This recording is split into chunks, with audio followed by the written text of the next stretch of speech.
This is a touchy subject, but we always touch on domestic violence in this podcast, on this streaming platform. And the reason being is because domestic violence is at an all-time high. Like, I always stress the fact that, hey, you should maybe walk away from the situation. Marcus, he pushed the envelope, and now he's in custody for unaliving his wife. Yes, he unalived his wife because he was caught. Her friends told her that he was on the down low. My condolences go out to the family. This is a messed up situation.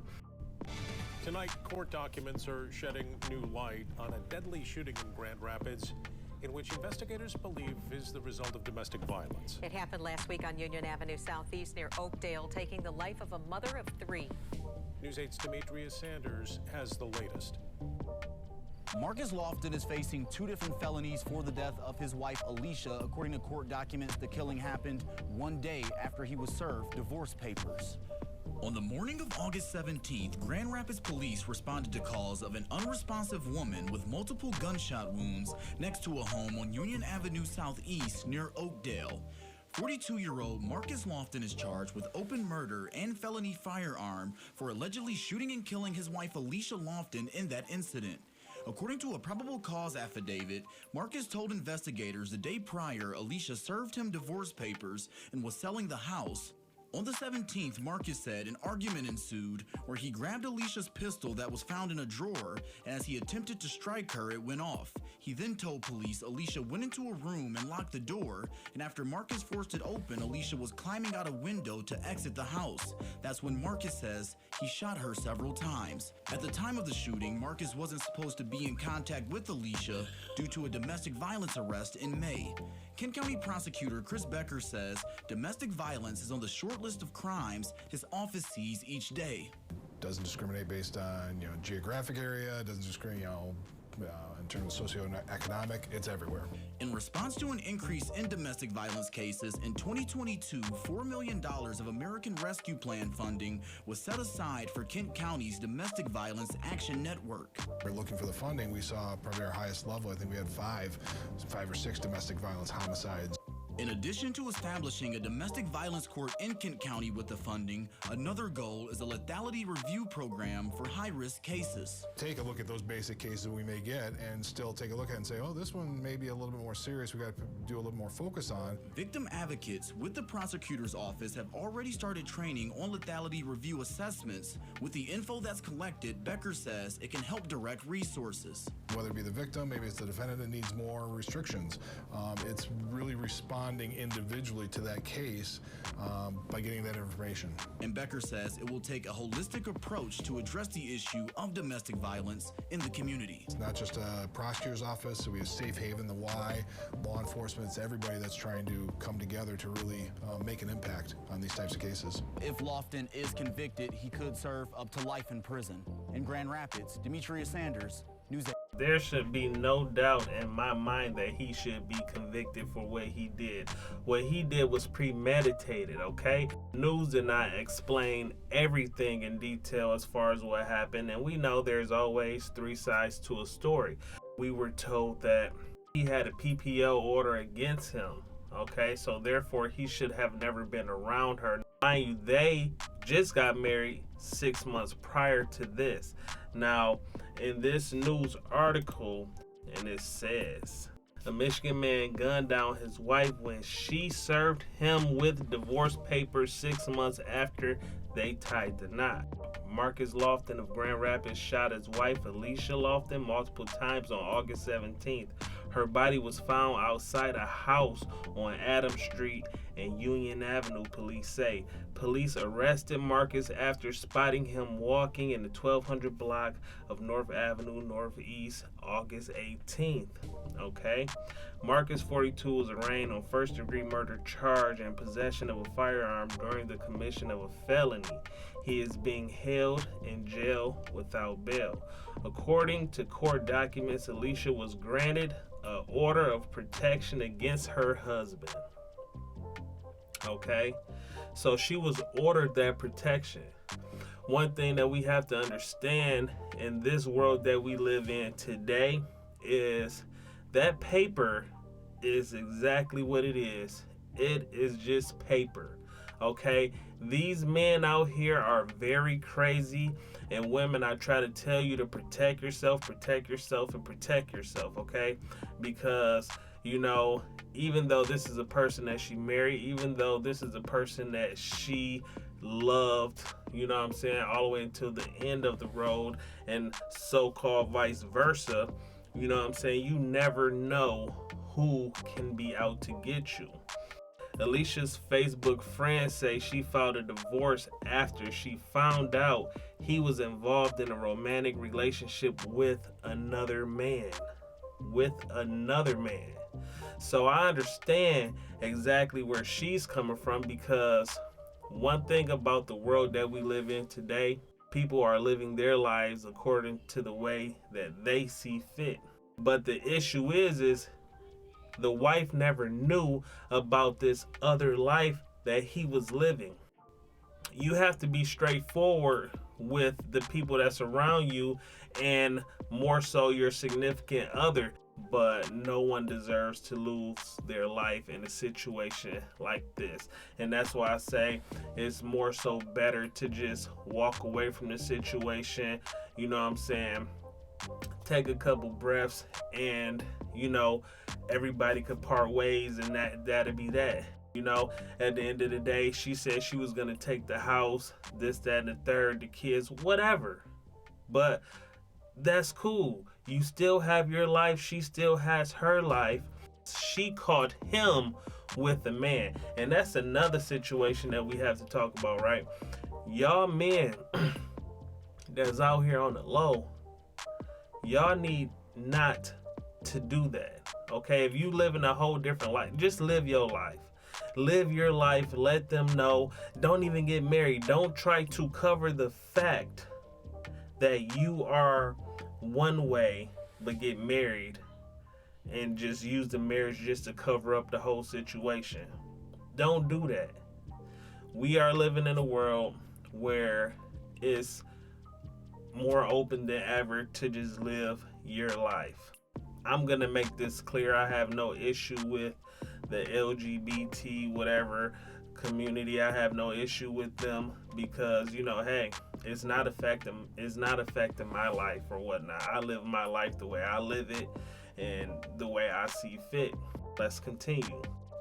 On a popular Whose Man Is This Facebook page, a man who looks similar to Marcus was secretly recorded having an intimate encounter with a gay man. The other man later uploaded the video on Facebook, where Alicia's friends alerted her to it. Okay? So I can understand she was being bombarded with this information that just came from left field. So you have to put yourself into her shoes also. Like, okay, you just got married to this man. You're a newlywed. Y'all supposed to be living your best life. He's out here living a whole different lifestyle behind her back. Then turns around and get this news from her friends. So not only that, she gets the news from her friends. So how do you think that makes her feel as a woman? She played it cool, because she was just like, you know what? I want a divorce. I'm out of this whole situation right now. I found out what the truth is. I am done. I'm just going to take the kids. I'm going to take the house, and that's that. And males in general are to blame. And the reason why I'm saying that is because you hear these situations happening. Okay, she says she's gonna do this, she says she's gonna do that. There's no need to retaliate. There's no need whatsoever. You can easily just walk away, and talk to somebody about the situation. Some people don't want to be exposed per se, but at the end of the day, it was already too late. Things die down, and then life goes on. That's one thing that people have to understand. Like, when you get into situations, it's not the end of the world. Now, I was going around looking for information. Unfortunately, I was unable to find like Facebook post or Instagram post or anything like that. But if you guys have any information, just DM it to me. So this is a post, right? And obviously we're not seeing the whole post, but it says, before her page got took down, she stated on there, Grand Rapids has a Who Mans Is This page where he was also exposed. Everyone that put the gay part to it is from that area and page.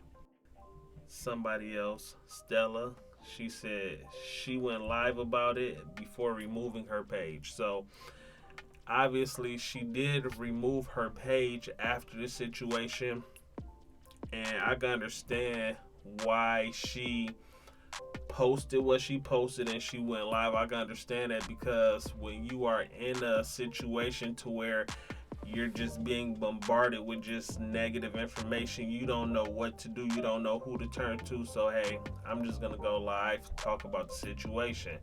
But at the same time, it's making the whole situation worse. And we're not saying that she was in the wrong for even doing that at all. She was just expressing herself. My words of advice is, in situations like that, the best thing to do is just kind of be mute and let everything die down, because situations can flare up easily. This is just stuff that I see on a day-to-day basis, you know what I'm saying, just in life general. As after serving Marcus with the divorce papers on August 16th, Alicia told him she was selling a house. The couple argued. Then he grabbed Alicia's Glock 9mm handgun from the drawer and tried to pistol whip her. According to the affidavit, he told police the gun went off, striking Alicia. His wife then fled into the bedroom and locked the door. Marcus stated he forced the door open and found his wounded wife trying to climb out the window. Marcus stated he shot Alicia numerous times before he fled in an SUV. No doubt in my mind, from what I read, this was intentional. Monetary things, material things shouldn't matter in certain cases. Family is sharing their grief tonight after a Grand Rapids mother was shot and killed last week. According to court records, the suspect is in custody. It's the man she was trying to divorce. Our Julie Dunmeyer joins us with more. Julie? Yeah, Josh and Max, family tells me it's hard for them to even hear Alicia Lofton's full name because she shares the same last name with the man who allegedly shot and killed her. Loved ones saying their main focus right now is on the 3 children she leaves behind. Loving, outgoing, high-spirited, give you the clothes off her back, loved her kids, loved life. This is Alicia Lofton, pictured here with her 3 children. My oldest niece is graduating college next year, and her mom's not going to be there. She'll be looking in the crowd to see her mom. Wow. It's going to suck that my nephew isn't going to Grand Valley for his first year, and he's looking for his mom to be there. It's going to suck for my youngest niece in high school, who's not going to have her mom to pick out her prom dress. And Alicia's loss will be felt long after she's gone, says Faustino Garcia, the family spokesperson. Terrible, very terrible. Growing up, Alicia was like a sister to me. A sister, now gone. Court records say on August 17th, Alicia was killed by multiple gunshot wounds to her head and body. Alicia's husband, Marcus Lofton, now in jail, charged with open murder for her death. These kids have lost their mother, they lost their matriarch, they lost somebody that cared for them, and that's where I want the light shed on more, as not being shed on that guy. Court records give Fox 17 a better idea about the final moments of Alicia's life. Marcus allegedly told officers he'd been served divorce papers, and an argument followed. During the argument, Marcus told officers he tried to hit Alicia with her own Glock, but the gun went off. Next, Alicia reportedly locks herself in a bedroom. Marcus told officers he broke down the door, found Alicia crawling out of the bedroom window before he opened fire. Definitely a tragic loss because of the tragic story behind it as well. According to court records, Marcus and Alicia are said to have had a history of domestic violence during their time as a married couple. The two were married in February, but just a few months later in May, Marcus was arrested for domestic violence, accused of harming Alicia. Court records say he wasn't supposed to have contact with Alicia, a condition of his bond from the May arrest. Family saying the hardest hit by all of this are Alicia's 3 children. To find out that your mother was tragically murdered. My oldest niece is 22. My nephew is 19, and then her youngest daughter is 14. So they're handling it as best as they can. Family hoping this tragedy shines a light on domestic violence in the loved ones left behind. We shed some light on, domestic violence, I know it's tough for a lot of women to speak out, but just speak out on it.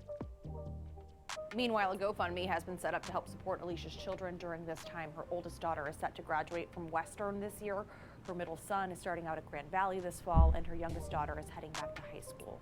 All in all, that is a tragic situation that happened. One thing about love is it doesn't involve violence.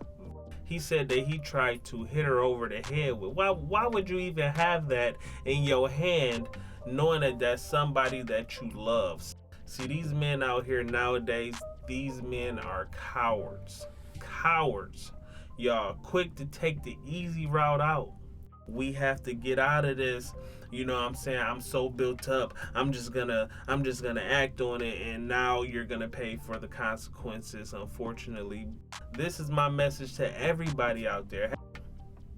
As long as it's not hurting anybody else, live your life. You know what I'm saying? Because if she would have saw that he was living his life the way that he was living in the dark, she wouldn't have married him.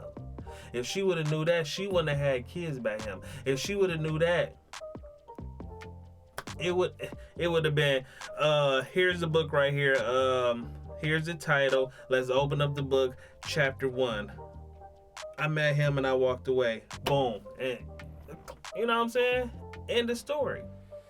But the simple fact that she found out through her friends, through social media, and he found out too. Obviously he was living that life, but it hit the fan like through social media, this, that, and the third. So he's being bombarded the same way she is, and ain't no telling how many people are just blowing up their phone like, oh, I can't believe this, I can't believe that. You gotta be a low life to just go out like that, man. A straight up low life, for real. I'm gone, man. I'll catch y'all on the next one.